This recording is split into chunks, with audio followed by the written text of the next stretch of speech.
நீங்கள் பார்த்து கொண்டிருப்பது ராஜமன்னார்குடி அருள்மிகு வித்யா ராஜகோபால சுவாமி திருக்கோவிலில் நடக்கும் கனு ஸ்ரீ தாயார் ஸ்ரீ சடாரி திருமஞ்சனம்.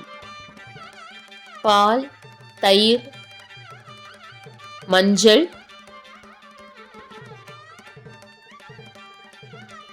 நலங்கு பொடி, சந்தனம் இவற்றால் திரு சடாரிக்கு திருமஞ்சனம் செய்யப்பட்டது. இந்தியாவின் மிகப்பெரிய தெப்பக்குளமான ஹரித்ரா நதியில் திருமஞ்சன பொருட்களை கரைக்கும் புனித சம்பிரதாயம் நடைபெற்று கொண்டிருக்கிறது. இதோ திருசடாரியின் தீர்த்தவாரி நடந்து கொண்டிருக்கிறது.